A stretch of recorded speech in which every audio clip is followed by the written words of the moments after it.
નમસ્કાર વિદ્યાર્થી મિત્રો, હવે આજે આપણે જોઈશું માનવમાં ફલન અને ગર્ભસ્થાપન.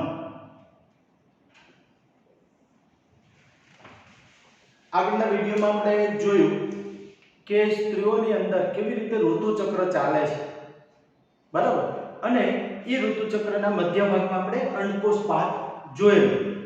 હવે એ જે અંડકોષ મુક્ત થાય છે એ અંડકોષ અહીં આપણે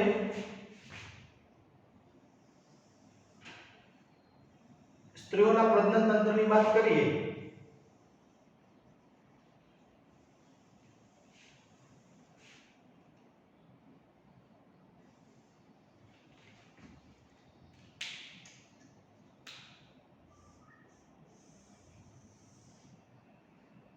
તો 14મા દિવસે અંડકોષ મુક્ત થયો.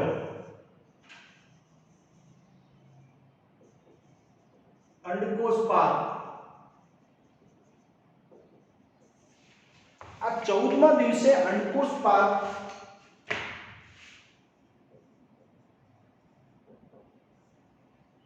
દરમિયાન મૈથુન ક્રિયા થાય, સંવનન થાય. તો જે અંડકોષ અહીંથી દાખલ થાય છે અંડવાહિનીમાં, બરાબર. અંડકોષ કઈ સ્થિતિમાં હતો? આગળ આપણે ભણેલા છે કે અંડકોષ જનનમાં અંડકોષ ક્યારે પરિપક્વ મુક્ત થતો નથી. એમાં પહેલું પ્રથમ અર્ધીકરણ થયેલું, બીજું અર્ધીકરણ બાકી. યાદ કરો, આપણે પ્રાથમિક, પૂર્વ અંડકોષ એમનું અર્ધીકરણ એક પૂરું થતું હતું, બરાબર. એટલે શું બનતું હતું? એક દ્વિતીય પૂર્વ અંડકોષ, બરાબર, જેમની ફરતે એક લેયર હતું, ઝોના પેલુસિડા, બરાબર છે. આવો મુક્ત થયેલો જે દ્વિતીય પૂર્વ અંડકોષ છે અને બીજું એક મુક્ત થતું હતું ના વસમાન વિભાજન હતું, એટલે એક પોલાર બોડી. ગુજરાતીમાં એને આપણે ધ્રુવકાય કહેતા હતા, પ્રાથમિક ધ્રુવકાય. એક પ્રાથમિક ધ્રુવકાય અને મુક્ત થતો હતો દ્વિતીય પૂર્વ અંડકોષ. અર્ધીકરણ 2 થતું નહોતું. અર્ધીકરણ 2 ક્યારે થાય? તો આજે આપણે ભણીશું કે અર્ધીકરણ 2 ક્યારે પૂરું થાય, બરાબર. ચલો, અંડકોષ ક્યાં આવ્યો? અંડવાહિનીમાં દાખલ થાય છે. જે અંડવાહિની નિવાહપત્ર છેડો એના ઉપર જે પક્ષમલ અધિચ્છદના કોષો છે એ ફિમ્બરી આપણે કહીએ, એ ફિમ્બરીના કોષોથી એ અંડકોષ અંદર અંડવાહિનીમાં દાખલ થાય. અંડવાહિનીમાં દાખલ થયેલો અંડકોષ આગળ વધે છે. અંડવાહિનીના અંદરના સ્તરનું જે હલનચલન છે એને કારણે અંડકોષ આગળ વધે. ક્યાં સુધી જાય? તો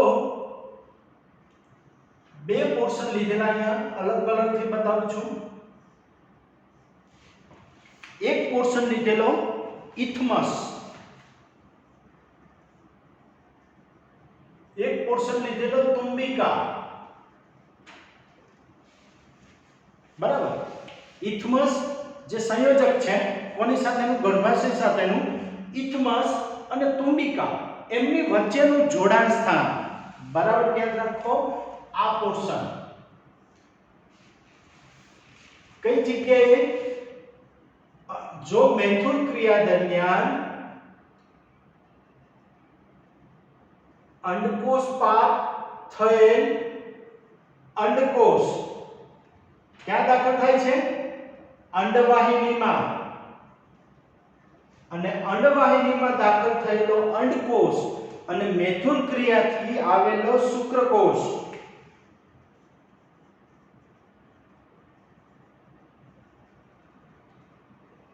આ બંને ક્યાં ભેગા થાય?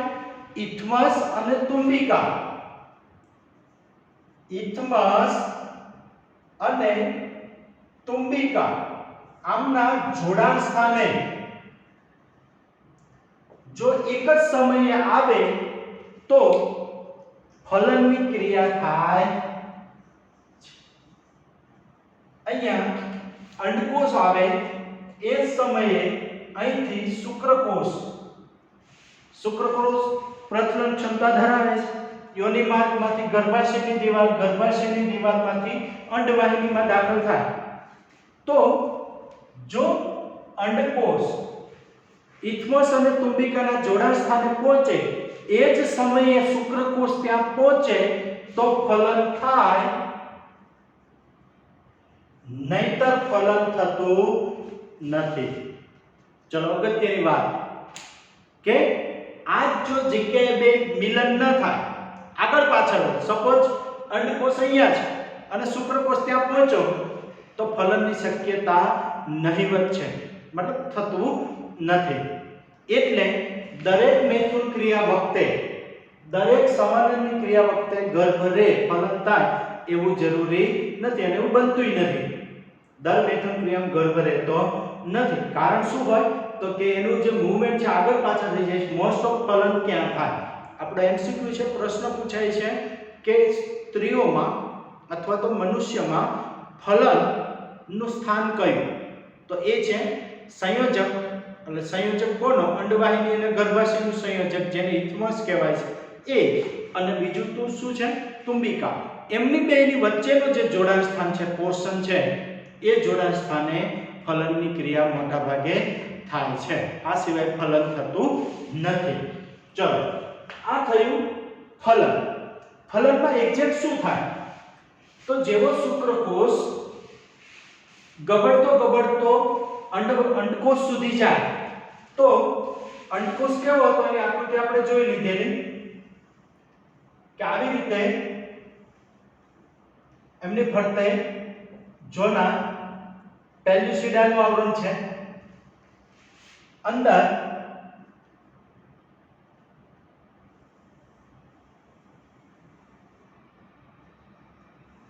આ આપણો અંડકોષ છે. કઈ સ્થિતિમાં છે અંડકોષ? અંડકોષની સ્થિતિ છે દ્વિતીય પૂર્વ અંડકોષ. બરાબર. એમની ફરતે જોના રેડિયેટા અને બીજા બધા કોષો બધું છે. અત્યારે આપણે આકૃતિમાં બીજું બધું બતાવતા નથી, આપણે ખાલી જોના પેલુસિડા બતાવ્યું છે. બરાબર છે. જેવો શુક્રકોષ આવશે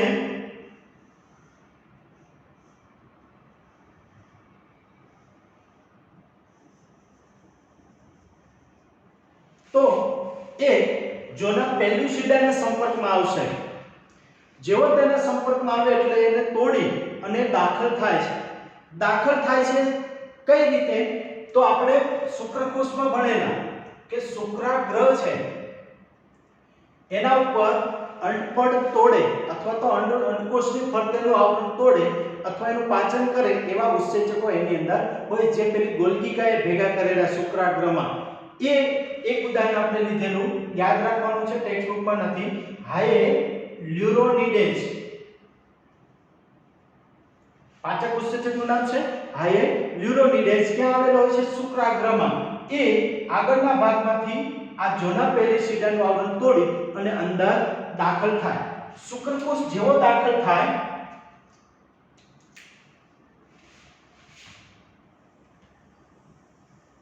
એટલે શુક્રકોષ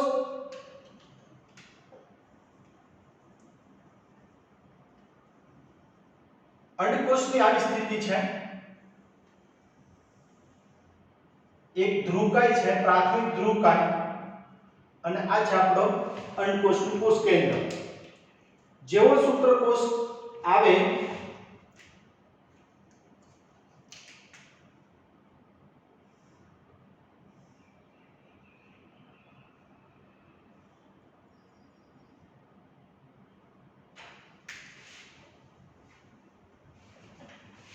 શીર્ષ અને મધ્ય ભાગ અંદર દાખલ થઈ જાય છે.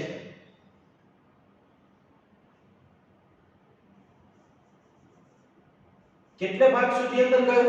મધ્ય ભાગ, પૂંછડી બહાર રહી જાય છે, પૂંછડી અંદર દાખલ થતી નથી. જેવું ગબડતા લાખોની સંખ્યામાં શુક્રકોષ જાય છે, 1 થી 2 ml વીર્ય હોય તેમાં લાખોની સંખ્યામાં શુક્રકોષ એ અંડવાહિનીમાં જાય છે, પણ પહેલો જે સંપર્કમાં આવે, પહેલો તે પહેલોના ધોરણે પહેલો જે પહોંચે છે, જોના પેલુસિડાને સ્પર્શ કરીને દાખલ થાય, એ તરત જ એ આવરણમાં ફેરફાર કરે છે, એટલે એમની ફરતેનું જે આવરણ છે એ ફલનપળ બની જાય છે. એટલે હવે બીજો શુક્રકોષ અંદર દાખલ થઈ શકતો નથી. પહેલો ગયો એ ડાયરેક્ટ હાયર ન્યુરોનોઇડ જેની દિવાલને તોડી અંદર દાખલ થાય, એટલે હવે તાત્કાલિક પહેલો જ ફેરફાર એ થયો કે જોના પેલુસિડાનું જે આવરણ છે એ હવે બીજા શુક્રકોષની અંદર આવવા દેતા નથી. તમને એવો પ્રશ્ન પૂછાય કે ફલનની ક્રિયા દરમિયાન થતા ફેરફારો સમજાવો, અથવા તો કયા કયા ફેરફારો થાય, તો એનો પહેલો ફેરફાર એમનું શુક્રકોષ સ્પર્શ કરે એટલે તરત જ અંદર દાખલ થઈ અને પેલું આવરણ છે બીજા શુક્રકોષને હવે આવવા દેતા નથી, ફલનપળ બનાવી દે છે. બીજો ફેરફાર શું? તો આપણો જે અંડકોષ હતો, બરાબર, અપરિપક્વ હતો. શું કામ? અર્ધીકરણ 1 જ પૂરું થયેલું, હવે અર્ધીકરણ 2 પૂરું થાય. અર્ધીકરણ 2 એટલે કેવી રીતે? તો આપણે આવું લેતા હતા કે એક દ્વિતીય અંડકોષ બને અને એક ધ્રુવકાય બને. પ્રાથમિક ધ્રુવકાય, આ તો દ્વિતીય પૂર્વ અંડકોષ, અર્ધીકરણ 1. ચલો અર્ધીકરણ 2 પૂરું થાય એટલે આ દ્વિતીય પૂર્વ અંડકોષ ફરીથી અસમાન વિભાજન કરે. બરાબર યાદ રાખો, અસમાન એટલે દ્વિતીય ધ્રુવકાય બનાવે, નાનું છે તે, અને મોટો છે એ પરિપક્વ અંડકોષ બન્યો, અને આ અંડકોષ બને એ બીજો ફેરફાર. શુક્રકોષ દાખલ થાય તો શું ફેરફાર થયો? એક ફલનપળ બન્યું એટલે બીજો શુક્રકોષ અંદર દાખલ થતો નથી. બીજો ફેરફાર શું થયો કે આ જે અંડકોષનું અર્ધીકરણ બાકી હતું એ અહીંયા પૂરું થયું. જો ફલન ન થાય તો અર્ધીકરણ બીજું ક્યારેય થતું નથી, એટલે અપરિપક્વ અંડકોષ જ મુક્ત થાય, એવું આગળ આપણે ભણેલા છીએ. હવે ફલન થયું તો એનું બીજું અર્ધીકરણ અહીંયા પૂરું થાય, એ પણ અસમાન છે. બરાબર સમજો કે અહીંયા પણ ધ્રુવકાય બન્યું, પહેલા અર્ધીકરણમાં ધ્રુવકાય, બીજામાં પણ એક ધ્રુવકાય બને છે. એટલે શુક્રકોષમાં એ પણ વાત થઈ છે કે એક માત્ર આદિ પૂર્વ શુક્રકોષ હોય અથવા પ્રાથમિક પૂર્વ શુક્રકોષ તો 4 શુક્રકોષ બને, જ્યારે અહીંયા એક પ્રાથમિક પૂર્વ અંડકોષ હતો એમાંથી એક જ અંડકોષ બને, 4 બનતા નથી. તો અહીંયા પરિપક્વ ફલન થઈ પૂરું થાય. હવે અર્ધીકરણ 2 પૂરું થયું એટલે ત્રીજો ફેરફાર,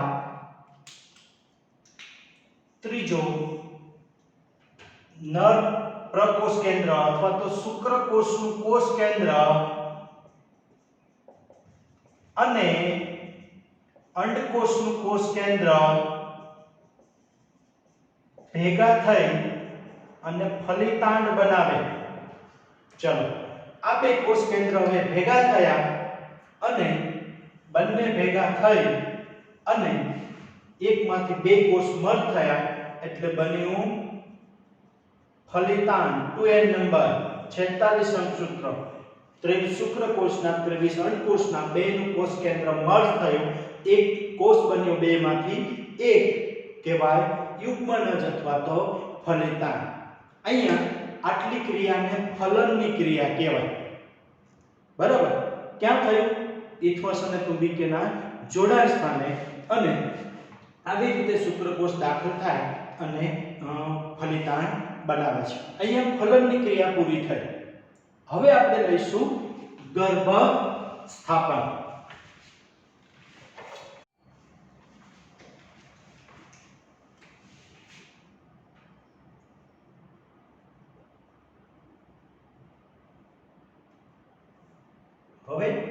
ગર્ભસ્થાપન ફલન પછીનો પોઈન્ટ અહીંયા આપણે જોયેલું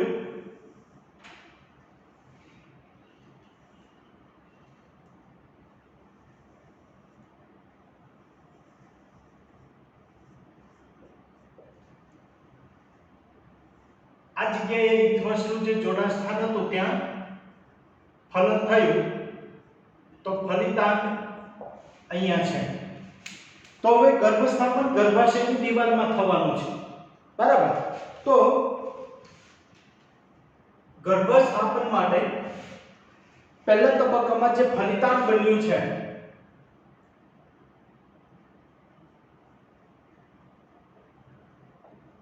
બરાબર, સૂત્રકોષ અને અંડકોષનું ફલન થયું.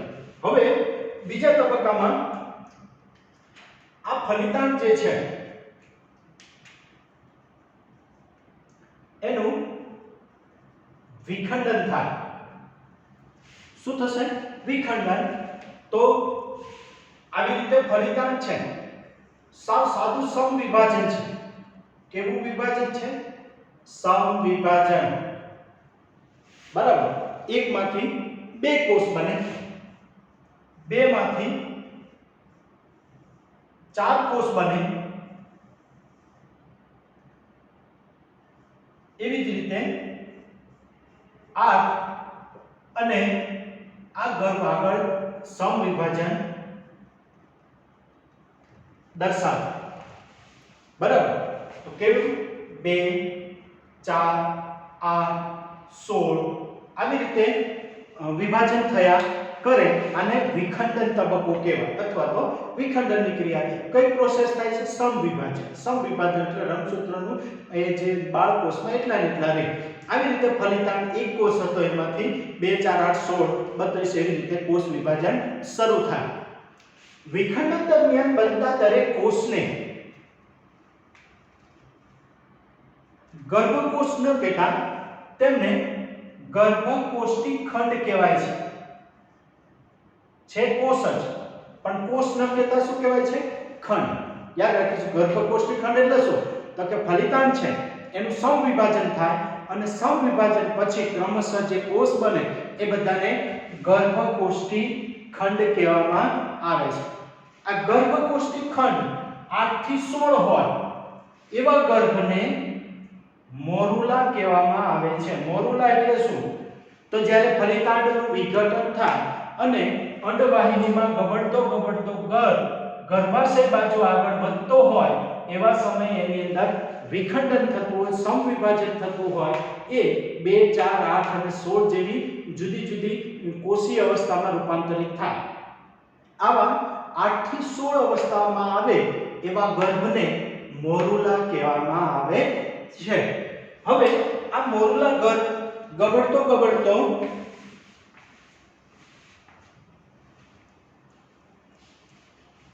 ગર્ભાશય બાજુ આગળ વધે છે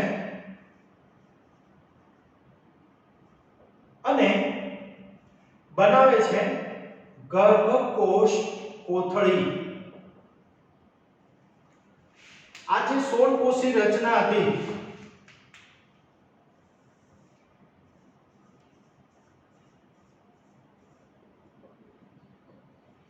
આવો મોરુલા. બરાબર છે. આ મોરુલા હવે જુદા જુદા સ્તરમાં વિભાજિત થાય છે.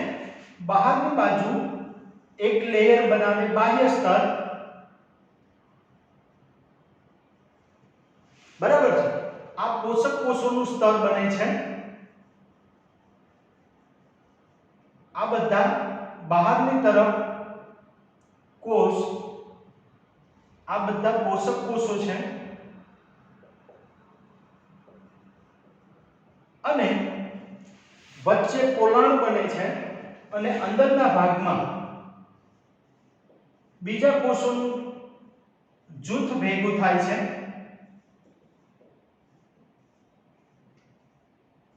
અને આંતરિક કોષ સમૂહ કહેવાય.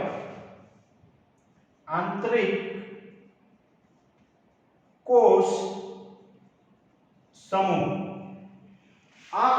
કોષ સમૂહ અને ફક્ત પોષક સ્તર આવી રીતની વચ્ચે પોલાણ બને છે. પોલાણ છે એટલે કોથળી, એટલે આને કહેવાય છે ગર્ભકોષ્ઠ કોથળી. ગર્ભકોષ્ઠી ખંડ તો હતા જ, હવે એક કોષો એકબીજાથી દૂર ખસે એટલે વચ્ચે પોલાણ બને છે અને પોલાણને કારણે કેટલાક કોષો અંદર અને કેટલાક બહાર છે. પોષક સ્તરના કોષો કહેવાય અને અંદર આંતરિક કોષ સમૂહ. આવો ગર્ભ એને કહેવાય ગર્ભકોષ કોથળી. અને ગર્ભકોષ કોથળી હવે ગર્ભાશયની દિવાલમાં કમ્પ્લીટ આવી જાય છે અને ગર્ભાશયના એન્ડોમેટ્રિયમ, આ એન્ડોમેટ્રિયમ ના સંપર્કમાં આવે છે. એન્ડોમેટ્રિયમના સંપર્કમાં આવે એટલે આ ગર્ભકોષ્ઠ કોથળી એમનું ત્યાં સ્થાપન થાય છે, જેને કહેવાય ગર્ભ સ્થાપન. ત્યાર પછીનો તબક્કો કહેવાય ગર્ભ સ્થાપન. ગર્ભ સ્થાપનમાં શું થાય તો જે આંતરિક કોષ સમૂહ છે એ બાજુ એ ગર્ભની દિવાલ, અહીંયા બતાવું છું કે બહારના પોષક સ્તરના કોષો એમને, અહીંયા આપણે આકૃતિ ટેક્સ્ટમાં ઉપર બતાવ્યું, અહીંયા બતાવું છું. તો જે આંતરિક કોષ સમૂહ છે એ ગર્ભાશયની દિવાલ બાજુ રહે છે. આંતરિક કોષ સમૂહ જેમાંથી ભવિષ્યમાં ગર્ભ બને અને આ જે બહારનું સ્તર છે એ ગર્ભને સ્થાપન કરવામાં મદદરૂપ થાય. કેવી રીતે ગર્ભનું સ્થાપન થાય છે તો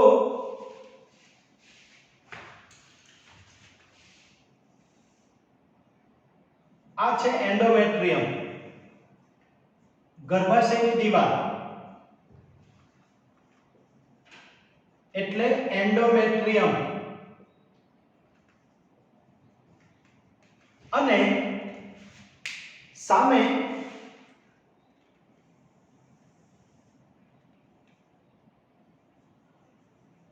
આ છે ગર્ભકોષ કોથળી. બરાબર, ગર્ભકોષ કોથળીમાં કયો ભાગ દિવાલ બાજુ છે? આંતરિક કોષ સમૂહ.